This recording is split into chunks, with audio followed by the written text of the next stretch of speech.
What's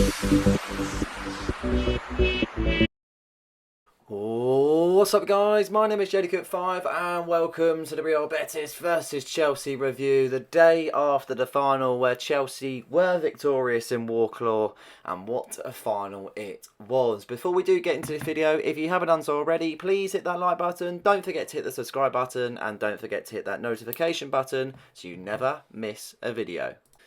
So Real Betis 1, Chelsea 4. Chelsea have won it all in all European competitions as we sealed the deal. And we didn't make it easy though, that is for sure. First half was a very kind of sketchy first half in fairness. Misplaced ball from Malo Gusto managed to Isco to be able to get in a decent ball to his teammate Azazuli, and he slotted it home very calm and collected in fairness. The first half was really difficult to get anything going, and Betis had another chance a little bit later on after their first goal to make it 2-0, but they wasn't able to do so after a really good block from Badiashile at that point in time.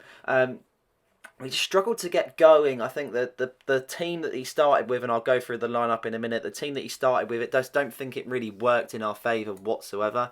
I felt like we were lacking a lot of creativity. I felt like we were kind of getting very frustrated with the play, and it needed for change in the second half. And off came Malo Gusto, who made the mistake originally for the first goal for Betis, and on came Reece James, and that's where it all kind of changed from that point onwards, in fairness. And then he started making more substitutions. He brought off Badiashile for Levi Colwill, and he also brung on Jadon Sancho for I think it was Pedro Neto at that point in time, and there it all changed. Cole Palmer came up with the goods after a lovely lofted ball into the box, and he found the head of Enzo Fernandez, and it's kind of stand on from there, in all fairness, and that's where the barrage of goals, because 5 minutes later Cole Palmer unlocked his coldness and he got another assist, this time onto the chest of Nicholas Jackson, making it 2-1. We were really comfortable in the second half after making those changes, in fairness, and we looked a completely different side. Real Betis creating nothing and only having to sit back and kind of absorb the pressure that they did withstand, which was really hard for them to do, in fairness. Off came in the 13th minutes after that second goal. Jadon Sancho sealed the deal, making it 3-1 with a lovely curling effort into the top corner, and then Moises Caicedo put the cherry on top of that cake and got a lovely goal. He only scores bangers, that boy, but a great resilient second half, a top performance, and a team that has finally won something. A lot of fans have mocked us. Oh, it's only Conference League, you wouldn't care otherwise, la la la la la. It's a trophy. It's simply a trophy. I mean, since the Bowley era, not this particular team in example, but in some ways it is, because we've gone through our fair share of semi-finals and finals that we've lost under this particular era, and now it's a flip of the coin where we're able to kind of push on a little bit more, kind of know that we've now got a team that can win games, can be able to kind of go rough with the smooth, and being able to kind of come out on top when it's needed, and that's what we need as a club. We need a team full of winners. We're Chelsea Football Club, we're used to winning, and that's exactly what kind of showed yesterday. And now they've got themselves under that belt of a category of being a winner, then I feel like it's only going to start something off that's going to be even more, I think. But yeah, it's hard to say, but I feel like it's a very good step in the right direction. I think it showed previously against Nottingham Forest. We didn't play good, but we were able to get a result, and this time round where we had a poor first half and we come out second half, different mentality,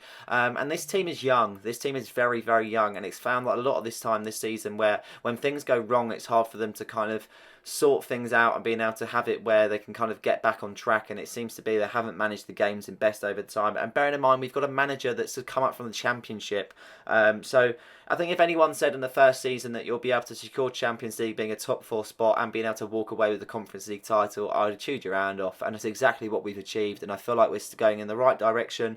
There's been a lot of negativity surrounding the club, and even this season it's been pretty tough, in fairness, so I'm glad that that's a kind of behind us now, and we can kind of celebrate for now and then look forward to next season. That is for sure. This was the lineup that he did field. Jorgensen in goal. He conceded 1 goal, but he didn't actually put a foot wrong apart from that, in fairness. A 6.5 for Jorgensen. I think that's only fair. Badiashile and Chalobah was slightly shaky. Had moments where they made some decent challenges and maybe able to have it where they kind of made a few decent blocks, but didn't really kind of pursue a massive kind of performance, and a 6.8 rating for them. Malo Gusto looked really poor on that right hand side, and he looked very lost, in fairness. Malo's a very good player, and he's a very young player at the same time. He's still got a lot of learning to do, but I felt like it was the wrong decision to start him in this particular final over Reece James. Only a 6.0 for Malo.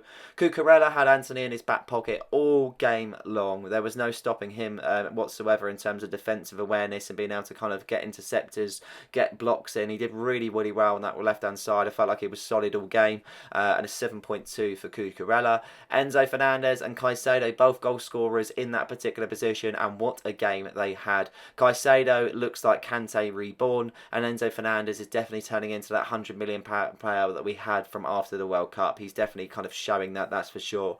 Both an 8.5 from myself. Madueke, 6.4, didn't really do enough for me, in fairness, and I just didn't feel like he could create enough. As soon as he kind of looked to cutting in on the left hand side, he just wasn't creating enough. Pedro Neto, 7.0, looks sharp, looked like he was creating a few moments and linked up with Cole Palmer at good times, but just didn't do enough in some ways, but still a 7.0. My man of the match, Cole Palmer, definitely made the game from going really dead to really good. He was fed up with this backwards, sideways sort of stuff, and he took the game into his own hands, and he definitely showed with a great performance, and a 9.0 for myself. And finally, a Nicholas Jackson, 7.0. The one-on-one was abysmal. I can't believe he missed that, to be honest. The heavy touch looked like something from FIFA, in fairness. The goal was fairly lucky. I don't feel like he gives us enough as a striker, and I'm glad that we were able to say that we're going to be signing a new one. Whether he has a future at Chelsea, I'm not too sure. I still feel like there's more to come, but at the same time, I just don't feel like he's confident enough whatsoever, and that's what kind of does us in fairness. But we shall see. This team's learning, this team's progressing, this team's turning into something that we hope to think in years to come that are very much of a mega Chelsea side. It's all in time, and as I mentioned, this team is very young with an average age of 24. I feel like we'll make some more signings in the summer. I feel like there's a lot of progression to be made, and this is definitely only the start from Chelsea Football Club, that is for sure. But until next season, we go again. But I hope you guys have enjoyed this one. Please like and subscribe for more content, and don't forget to hit that notification button so you never miss a video. Cheers.